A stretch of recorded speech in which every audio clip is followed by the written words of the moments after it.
Енді қараңыздар достар. Енді үшінші пакет деген бар. Үшінші пакет деген бар. Бұл кімдерге арналған? Бұл үшінші пакет. Бұл да нағыз бизнесмен болатын. Яғни бізбен бірге бұл пакетті оқитын болса, бір ай бойы бізбен бірге практикада болады. Бір ай бойы. Практикада болып, бір ай бойы бізден үйренеді. Яғни барлығын үйрететін боламыз. Жалпы айтқан кезде өзі эксперт болады, өзі склад ашатындай болады. Өзі эксперт, өзі бизнесмен болып шығады.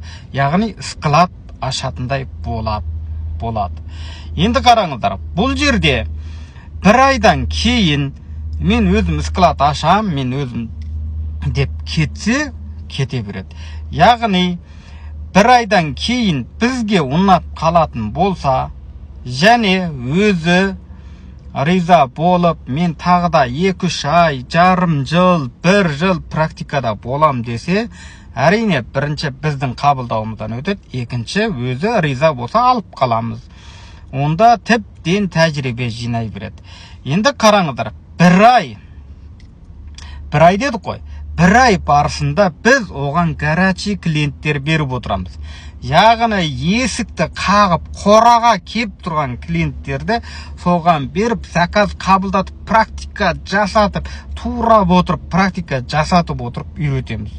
Енді қараңыз, сол бір айдың ішінде біздің эксперттердің рубіндегі бір айдың ішіндегі жоспарды орындаса, яғни бір айда заказ қабылдайтын өзінің жоспар бар, ол қол жетпейтін емес.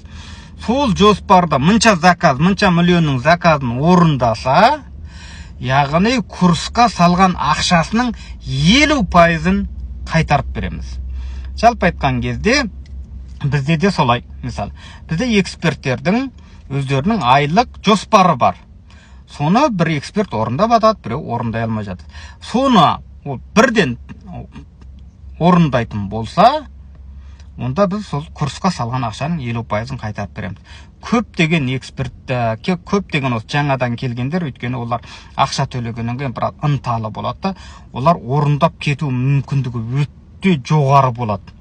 Өйткені ақша шығарып оққанынан бірден үйренгісі келеді, және бір клиенттің бір тауармен-ақ орындап кету мүмкіндігі бар. Сондықтан бұл біздегі үшінші